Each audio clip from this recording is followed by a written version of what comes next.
Ahí Ahí está. está. Álvaro, no sé, yo soy medio ya, listo. Prenda la cámara, vamos a ver. Ahí Ahí está. está. Ahora sí. Yo soy medio tecnoanalfabeta, ¿no? Oiga, don ¿Sabes José cómo María, gracias por estar aquí con nosotros en la mañana de No, hoy. con gusto, Álvaro. Hay un Papá. tema que ha estado hablándose en los medios de comunicación y tiene que ver con la ley del perdón. Sí, correcto. Explíquenos un poco en qué consiste este planteamiento que se está haciendo y creo que es desde la Asamblea Nacional de Diputados. Correcto, sí. Ujú.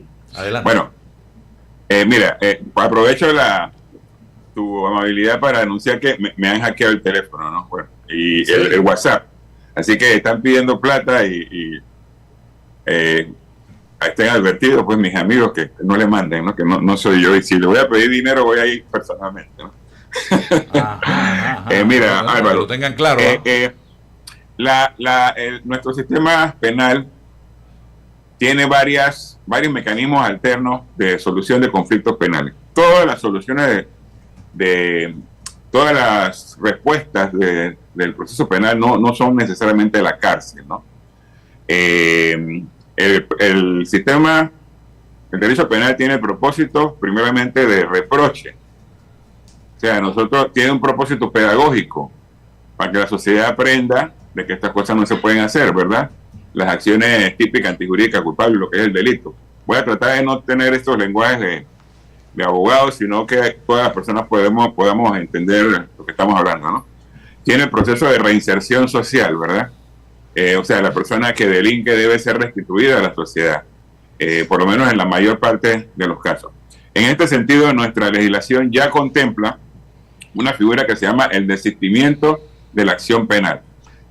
¿Cómo es esto? Mientras el proceso está en curso, no ha terminado, se llama que se está ejerciendo la acción penal por parte del Estado y puede haber una participación coadyuvante de la víctima que nombra a un abogado acusador, vamos a decirlo así, que nosotros llamamos acá querellante. Y eso tiene un artículo que establece en el Código Procesal Penal, se llama el desistimiento de la acción penal. Hay una lista de delitos que no son delitos graves. O sea, todas estas cosas no se refieren a delitos graves. Cuando uno oye el perdón pareciera que estuviéramos hablando de violaciones, de robo, de peculado. No, nada de eso. Son delitos que tienen un nivel de peligrosidad moderado o leve y que pueden entrar en una fase distinta a lo que es necesariamente la prisión. En ese sentido, ya tenemos en nuestra ley hace muchos años el desistimiento de la acción penal, pero tenemos también lo que es la extinción de la acción penal. ¿Cómo se llama? La extinción de la pena. ¿Cuándo es la pena? Cuando ya el proceso ha terminado. Cuando el proceso ha terminado, ya la persona está condenada. Tenemos un artículo que señala y nos habla que es la extinción de la pena. Es el artículo 115 del Código Penal. Este artículo tiene una serie de presupuestos, entre los cuales está el perdón de la víctima en los casos autorizados por la ley. Este perdón de la víctima extinguiría lo que sería una persona que ya tiene una sentencia condenatoria. La persona tiene una sentencia condenatoria y en virtud de esto y algún tipo de proceso, de acuerdo, esa sentencia se extingue y siempre es en base a un acuerdo entre la víctima y el victimario. Normalmente es un acuerdo económico. Esto yo como abogado lo he estado haciendo a través de los años, tanto como víctima o como representante de víctima, como representante de persona sentenciada. Sin embargo, de un tiempo para acá surgió una interpretación, yo diría que restrictiva, muy restrictiva, que decía que esto solamente se podía aplicar en dos tipos penales o en dos delitos: calumnia, injuria y violación de la correspondencia. Entonces, obviamente que esto de repente fue un cambio, yo diría que un poco motivado por una interpretación restrictiva, motivada porque a veces los jueces se sienten inseguros con respecto a la redacción de la ley y los momentos, Álvaro, tú sabes que vivimos complicados en nuestro país con respecto a la administración de justicia. Yo considero que este es un proyecto bueno. Yo estuve de abogado querellante en un proceso financiar el escapulario, tal vez tú lo conoces porque es una pelea que se dio allá en las tablas, en Azuero. Yo fui abogado acusador y allí al final a una de las personas la condenaron y llegaron a un acuerdo, un pueblo, eran familia, y entonces cuando llegamos a la audiencia, pues simplemente el juez no la aceptó por estas razones. Nos fuimos en apelación y invocamos unos antecedentes que había señalado la Corte Suprema de Justicia, en el sentido de decir que si bien el perdón de la víctima no tenía una lista de delitos en los cuales se aceptaba, debíamos entender que era asimilable al desistimiento, porque la analogía es aplicable al derecho penal cuando es en beneficio del procesado o del sentenciado. Y en ese sentido, la lista de delitos que son desistibles se asimila a la lista de delitos que se le puede aplicar la extinción de la pena. En ese sentido, lo que está haciendo esta ley es reforzando un criterio que ya la Corte ha esbozado en unos 2 o 3 fallos recientes.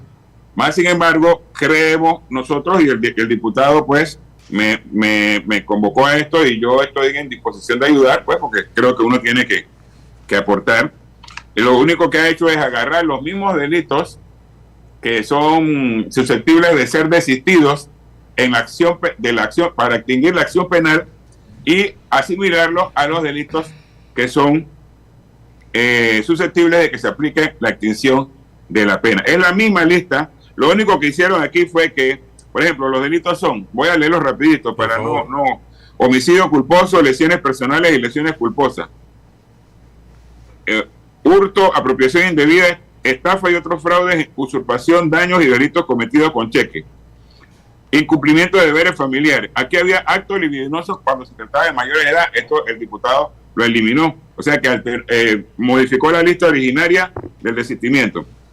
Evasión de cuotas o retención indebida siempre que no afecten bienes del Estado, contra la propiedad intelectual que no cause peligro a la salud pública, calumnia e injuria, inviolabilidad del domicilio, inviolabilidad del secreto y falsificación de documentos en perjuicio de particulares. Para terminar, en todos estos casos, si la persona condenada logra realizar un acuerdo, normalmente son monetarios, normalmente son de perdón, normalmente tienen una serie de características, pero básicamente es una reparación del daño que ha causado. El juez puede, no es obligatorio, vuelvo y repito, aquí yo siempre, y tengo otros proyectos de ley por allí, hay que empoderar al juez de garantía. O sea, el juez de garantía puede decir, señores, no estoy de acuerdo con esto. Señor, usted va preso. O puede decir, bueno, en base a que se cumplen los presupuestos del artículo 115 y que hay un acuerdo entre las partes, entonces yo declaro extinta la pena. ¿Qué propósito tiene esto? Te lo digo rapidito. Es un poco el propósito de darle una participación a la víctima en estos procesos. La reparación del daño. O sea, a veces las personas son condenadas y la víctima se queda sin la reparación del daño. Hay que dar un espacio dentro de estos delitos, que no son delitos de peligrosidad, para que la víctima también reciba una reparación. Reducir un poco la carga del sistema judicial. O sea, demasiado gente van a la cárcel a veces que no tienen que ir, que son situaciones que se pueden resolver por otra vía. Y por otra parte también, asimilar el desistimiento a la acción penal. O sea, lo que ya existe para mientras dura el proceso penal, asimilarlo a después que el proceso penal termina. O sea, que esto no es nada realmente novedoso, y yo creo que es un proyecto de ley que es conveniente, ¿no? Ok.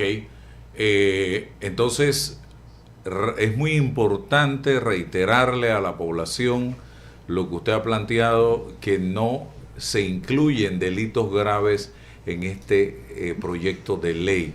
Y cuando hablamos de delitos graves, estamos hablando de violaciones, estamos hablando de asesinatos, homicidios, estamos hablando de corrupción en este caso también, señor Castillo.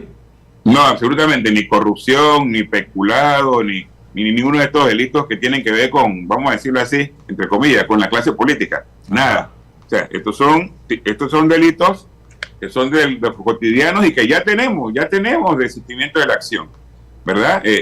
Así que de tal forma que esto no tiene nada que ver con este tipo de delitos que nos afectan como noción, en nuestra noción de sociedad.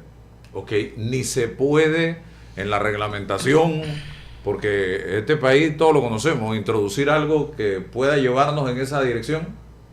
No, es muy duro porque esto no va a tener reglamentación. Okay. O sea, esto es un asunto que está en el Código Penal, que va a modificar el Código Penal, se va a introducir al Código Penal lo mismo que ha estado diciendo la Corte, ¿verdad? Y lo vamos a tener aquí duro puesto, ¿no? ¿Verdad? ¿Alguna pregunta, ingeniero Blandón? Sí, buenos días, José María. Hola, ingeniero, mi respeto. Igual, un placer tenerlo con nosotros en la mañana de hoy. Yo quisiera hacerle un par de preguntas conociendo su bagaje intelectual en el manejo del derecho. Por ejemplo, mucha gente no comprende cuál es la función de un fiscal y cuál es la función de un juez. Le voy a resumir mi criterio y quisiera conocer su opinión sobre esto. Un fiscal, de acuerdo a lo que establecen los principios del sistema penal acusatorio panameño, en sus partes iniciales, en sus capítulos iniciales, en la que da una serie de principios que van a regir ese código, establece que el fiscal es el que persigue el delito. Ese es su trabajo. Correcto. Pero el juez es simple y sencillamente el controlador de la legalidad. El juez piensa diferente al fiscal y tiene que pensar en el proceso judicial que él tiene frente a él en este código procesal penal que es fundamentalmente garantista. Entonces, correcto, mi pregunta es la siguiente. Viendo lo que está pasando con estos trabajadores de Suntra, el fiscal tiene el derecho, el deber de pedir lo que él crea que debe pedir, porque su trabajo es perseguir el delito. Pero el juez lo que tiene que medir es si lo que se está pidiendo, ¿no así?, es lo correcto desde el punto de vista del respeto a la legalidad. No pensar como fiscal. Son dos instancias diferentes. ¿Por qué esto no se cumple con frecuencia? Esa es una pregunta. Y dos, usted como en su experiencia en el sector de la justicia panameña, no ha encontrado, por ejemplo, lo que yo he visto. Uno de los problemas que yo veo con más frecuencia en el Ministerio Público es la falta de conocimiento técnico del fiscal correspondiente a los temas que estaba en. Vale decir, por ejemplo, catalogar una cosa como un delito de corrupción cuando hay documentos que expresan la voluntad de quien mandó a hacer la obra, de que debe hacer algunas modificaciones, y claro, las modificaciones tienen un costo. Entonces es difícil para un fiscal entender esto. Cuando hay modificaciones de esto, hay una especie de deficiencia técnica científica en materia fiscal y en materia financiera en el órgano en el órgano de la Procuraduría General de la Nación, y como consecuencia una tendencia de los jueces, no como consecuencia, sino hay una tendencia de los jueces a pensar como fiscales y a darle la posición de respeto a lo que diga la fiscalía, en detrimento del derecho del ciudadano que es sujeto a una legal. Entonces estamos en un proceso en la que la justicia, el debido proceso, es violentado. ¿Usted qué piensa de todas estas cosas que estamos hablando y de la necesidad de que el Ministerio Público tenga gente con mayor capacidad técnica? Bueno, mire, ingeniero, mi respeto, ¿no? Quiero decirle que no me puedo referir específicamente al tema de los trabajadores del Suntra porque no conozco la realidad procesal. Conozco lo que vi en las imágenes, que las vimos todos, ¿no? Uh-huh. Y tengo un criterio sobre eso que no es mi papel aquí expresarlo, ¿no? Pero quiero decirle que el primer deber de un fiscal es desvincular. No es acusar, es desvincular. O sea, el fiscal debe recibir de la policía, normalmente, o del querellante, denunciante, elementos donde le van a traer 30 personas y él tiene que decir, mira, yo estas 15 las voy a acusar y estas otras 15 no tienen nada que ver o tienen una conducta muy terciaria y yo no las voy a acusar. Entonces, no es que el trabajo del fiscal es acusar. Hay una cosa que se llama investigación objetiva, que está en la fase investigativa, preinvestigativa e investigativa. Y el fiscal allí tiene que acumular pruebas en contra y pruebas a favor. Y decir, ¿sabe qué? Esta persona no tiene nada que ver. Es obvio y es evidente, y no me estoy refiriendo al tema del Suntra, vuelvo y repito, tengo una opinión que probablemente no le va a gustar a los que están apoyando a los compañeros, pero no me puedo basar en la realidad fáctica porque no conozco. Pero nosotros hemos vivido tiempos de persecución donde se ha utilizado la justicia para perseguir, ¿verdad? Esta persona tenemos que perjudicarla, esta persona tenemos que quitarle su negocio, esta persona tenemos que apretarla, esta persona tenemos que orillarla a que declare X o Y situación en X o Y sentido. Y eso es lo que ha dañado nuestro sistema de justicia, porque al final los jueces tienen miedo. O sea, los jueces no quieren que los voten. Yo siempre, mi criterio es empoderar a los jueces, sobre todo a los jueces de garantía, que son los que controlan el proceso. Y tengo unos proyectos de ley por allí dando vuelta y promocionándolos para empoderar a los jueces de garantía. Primero que, bueno, y entiendo que ya se está resolviendo eso, pero los jueces de garantía, la mayor parte de los jueces son interinos. Entonces, ¿cómo es posible que un juez interino pueda atender un caso de alto perfil? Es evidente que va a tener miedo de que tome una mala decisión y lo voten o lo manden para un lugar lejos de su casa, ¿no? Entonces, en ese sentido, quiero decirle que nosotros necesitamos un cuerpo de fiscales y de jueces que no tenga miedo, ¿no? ¿Verdad? Yo tengo confianza en el procurador nuevo. Él es una persona que vivió momentos difíciles también, igual que lo viví yo, en el periodo yo le diría oscuro, porque bien, están persiguiendo delincuentes, están persiguiendo maleantes, están persiguiendo ladrones en la cosa pública, pero también metieron a la abuelita, al abuelito, al hijo, a la mamá, a la amiga, a la vecina, a la cuñada. Claro. Entonces, dime algo y yo te suelto. O sea, eso no puede ser. O sea, ¿qué sistema de justicia nosotros estamos? Entonces, cada persona que manda hacer estas cosas piensa que va a estar protegida. Algún día va a dejar de ser gobierno, va a pasar a la oposición y le van a hacer lo mismo. Entonces, este es el momento de reparar esa situación. En cuanto a la calidad de los jueces y de los fiscales, efectivamente, estoy de acuerdo con usted, pero tienen que empezar por un proceso en el cual tengan estabilidad. Ahí viene el tema formativo, el tema de cambiar la filosofía, porque el mejor refugio de un fiscal y a veces de un juez es acusar, perjudicar, condenar, porque ahí nadie le va a decir nada. Si él tiene que soltar a una persona, yo considero que esta persona no tiene que ver con esto. Lo van a regañar, porque mira, ¿cómo es posible que tú sueltes ese maleante? Los policías te llevan a una persona y quieren que tú la condenes. No estoy diciendo el caso de Sulta. Vuelvo y repito, yo tengo un criterio aquí que probablemente no va a gustar, porque yo creo que ya es hora que este país se acabe esa cerradera de calle y se acabe esa trancadera y esa rofiadera. Yo quiero llegar a mi trabajo y yo creo que hay que buscar mecanismos distintos para protestar, pero no conozco el expediente. Lo que sí conozco es la deficiencia que tenemos en nuestro cuerpo de fiscales y a veces en nuestro cuerpo también de jueces, que a veces no fallan en base a otra cosa que no sea el temor. Bueno, José María, en el plano internacional, una de las quejas más grandes tenemos nosotros, por ejemplo, de Francia. A mí me ha tocado escuchar los planteamientos, digamos, de las quejas internacionales con respecto a esto, con respecto a la justicia panameña. Si bien es cierto, nosotros hemos avanzado mucho en el proceso legislativo para crear las instancias necesarias que nos permitan aplicar la ley en el campo de la obligación internacional. Hay un peligro, hay un proceso, es que nosotros en la ejecución, por ejemplo, si Francia manda a investigar José Blandón, ciudadano de Francia, porque abrió una cuenta en Panamá, entonces aquí los abogados toman medidas y la legislación para la aplicación de la ley sigue siendo muy blandengue.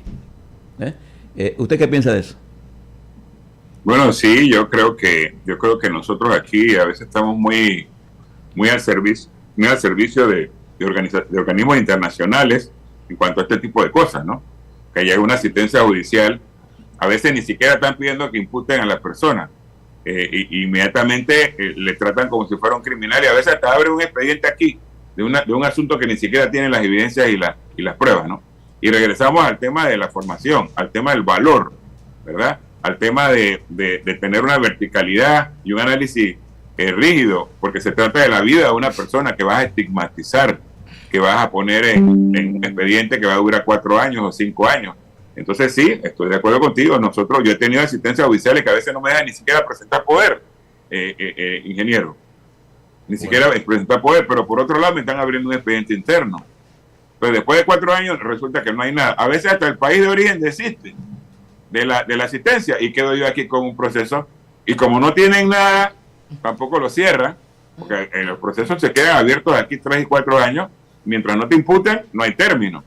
Entonces coincido con usted, ingeniero, en que tenemos que apretar en ese aspecto. Bien. José María, gracias. Muy gentil. No, gracias a ti.